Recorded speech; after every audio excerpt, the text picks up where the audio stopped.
সকল ধর্মের সকল মতাদর্শীরাই নির্দ্বিধায় বিশ্বাস করেন এবং অন্যকে বিশ্বাস করাতে চান সৃষ্টিকর্তা একজন আছেন। এখন মূল বিষয় হলো সৃষ্টিকর্তা কোন ধর্মের বা সৃষ্টিকর্তার ধর্মটাই কি। কারণ সৃষ্টিকর্তার ধর্ম ছাড়া সত্য আর কোনো ধর্ম নেই। এখন সৃষ্টিকর্তার ধর্ম কি হিন্দু, সৃষ্টিকর্তার ধর্ম কি মুসলমান, সৃষ্টিকর্তার ধর্ম কি ইহুদি, সৃষ্টিকর্তার ধর্ম কি খ্রিস্টান, সৃষ্টিকর্তার ধর্ম কি জৈন, এমনভাবে যত ধর্ম আছে ওই ধর্মের মধ্যে সৃষ্টিকর্তার ধর্ম কি।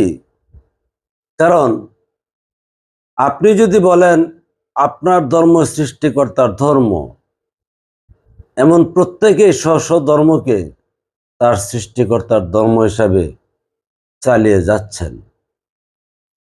এটা কি প্রমাণ যে আপনি হিন্দু, আপনার ধর্ম সৃষ্টিকর্তার, আপনি মুসলমান, আপনার ধর্ম সৃষ্টিকর্তার? যদি বলেন যে সৃষ্টিকর্তার ধর্ম মুসলিম, তাহলে আপনার সৃষ্টিকর্তার ধর্ম মানতেছেন ঠিক। আপনি যদি বলেন যে হিন্দু সৃষ্টিকর্তার ধর্ম আপনি মানতেছেন ঠিক, কিন্তু এক সৃষ্টিকর্তার ধর্ম তো ভিন্ন ভিন্ন ভিন্ন হতে পারে না। সুতরাং যিনি সৃষ্টিকর্তার ধর্ম চিনেন তিনি সৃষ্টিকর্তাও চিনেন এবং সৃষ্টিকর্তার ধর্মও চিনেন।